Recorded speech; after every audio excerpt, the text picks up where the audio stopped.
मैंने ऑस्ट्रेलिया से पाकिस्तान जाने के लिए एक चीप फ्लाइट बुक की, पर मैं 20 घंटे सफर में फंस गया था। आज हम इस वीडियो में ये बात करेंगे कि हमें ऑस्ट्रेलिया से पाकिस्तान जाते हुए क्या देखना चाहिए। चीप फ्लाइट बुक करनी चाहिए या कंफर्ट को प्रेफर करना चाहिए।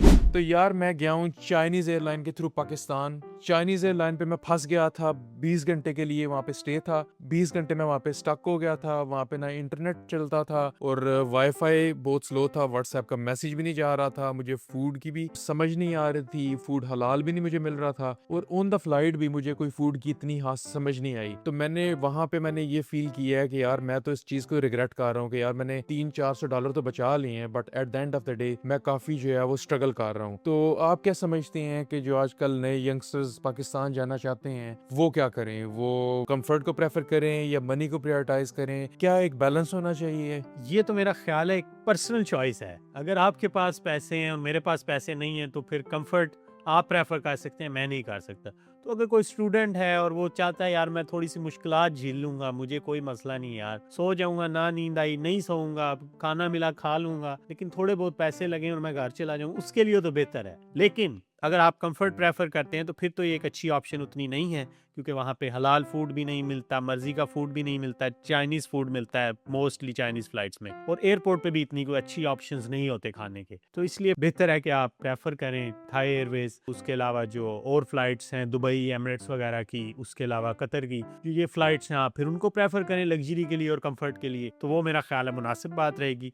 मैंने भी एक दो दफ़ा ऐसी जो ख़ास तौर पे जो थाईलैंड की एयरलाइन है उस पर ट्रैवल किया है, तो वो काफ़ी क्विक होती है, आपको डिस्टेंस भी कम पड़ता है अगर आप पाकिस्तान जा रहे हैं, और अगर आप शॉर्ट टाइम के लिए जा रहे हैं तो आपका दिल नहीं करता कि यार मैं एयरपोर्ट पे ही 2 दिन ज़ाया कर। इस बात का ये कंक्लूजन है कि आप फ्लाइट अपने मर्जी के हिसाब से देखें कि आपके कौन से बजट को सूट करती है, बट आपने ये भी देखना है कि यार अगर बहुत ज़्यादा डिफरेंस है तो यस ऑफ कोर्स आप चीप के साथ जाएं, बट अगर $200-300 का फ़र्क है तो मैं ये रिकमेंड करूंगा कि यार आप ऐसे ना करें। $200-300 बचा के कोई इतना बड़ा फ़ायदा नहीं होगा, और आप 20 घंटे फंस गए हैं तो ये आई थिंक बेवकूफ़ी भी है, क्योंकि मैं पर्सनल एक्सपीरियंस से शेयर कर रहा हूँ, ये नहीं कि मैं ऐसी आवाम में बात कर रहा हूँ। आजकल काफ़ी लोग चाइना की एयरलाइन भी यूज़ कर रहे हैं, तो चाइना की एयरलाइन वर्सेस एमिरेट्स, कतार, इत्तेहाद, इनमें क्या फ़र्क है ये बात करेंगे। फैमिली के साथ, बीवी बच्चों के साथ या पेरेंट्स के साथ कौन सी फ्लाइट चूज़ करनी चाहिए? कोई आपके पास प्रेफर्ड एयरलाइन है जो कि कंफर्ट प्रोवाइड करती है, या उसके साथ वो बेटर सूट करेंगे? मेरे एक्सपीरियंस में जो एयरलाइंस हैं, जो थाई एयरवेज है, कतर है, एमिरेट्स हैं,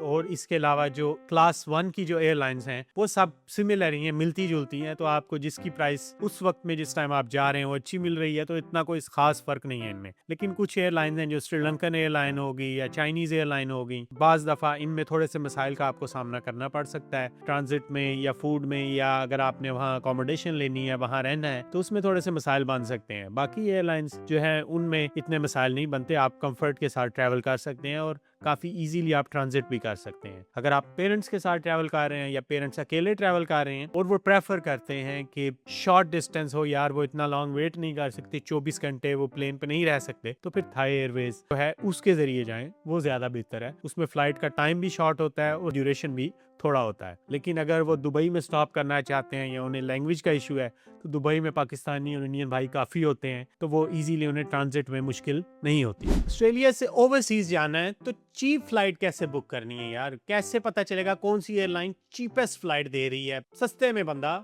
ओवरसीज चला जाए? ये बहुत कॉमन सवाल है। जी आपने बहुत अच्छा सवाल किया कि जो भी बंदा जाता है वो चीप ही प्रेफर करता है। तो मैं ये रिकमेंड करूंगा कि यार सबसे पहले तो आप अपनी प्लानिंग पहले करें। जो पहले आप प्लानिंग करेंगे और ऑफ पीक टाइम को प्लान करेंगे तो वो एक बेटर होगा। अगर आपने देखना है कि आप कौन सी फ्लाइट आपको चीप मिलेगी किस टाइम पे, तो एक स्काई स्कैनर वेबसाइट है, वो बहुत अच्छी है। आप उसमें सफर डालें कि आपने ऑस्ट्रेलिया से पाकिस्तान करना है, किसी भी मुल्क करना है या किसी भी शहर करना है, तो वो आप कंपेयर कर सकते हैं होल मंथ के हिसाब से कि किस मंथ में वो आपको चीप मिल रही है, और आपको डेट्स भी स्पेसिफिक पता चल जाती हैं। उसके अलावा गूगल फ्लाइट्स भी एक बहुत अच्छी ऑप्शन है, आप गूगल फ्लाइट्स पे भी ये देख सकते हैं। इसकी समरी ये है कि आप पहले प्लान करें कि आप कब फ्लाई करना चाहते हैं, कब चीपेस्ट है, और स्काई स्कैनर को यूज करें या गूगल फ्लाइट्स को यूज करें, और वहां से आप देखें कि कौन सा मंथ और कौन सी आपको डेट्स सूट कर रही हैं। अक्सर आप एयरपोर्ट पे जाएं तो लोग लाउंज में बैठे होते हैं, वहां रिलैक्स कर रहे होते हैं, एंजॉय कर रहे होते हैं।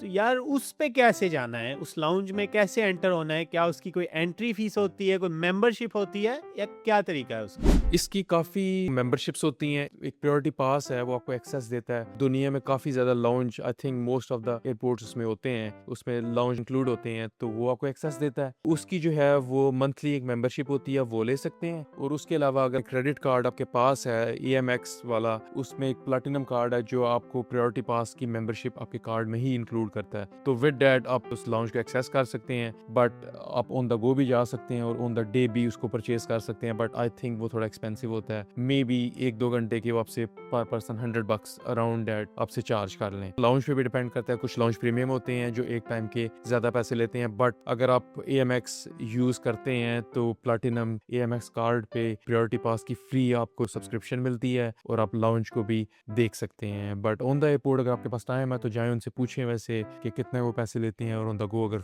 मे बी $20 हैं, आई थिंक ज़्यादा होते हैं, अराउंड 100 होते हैं।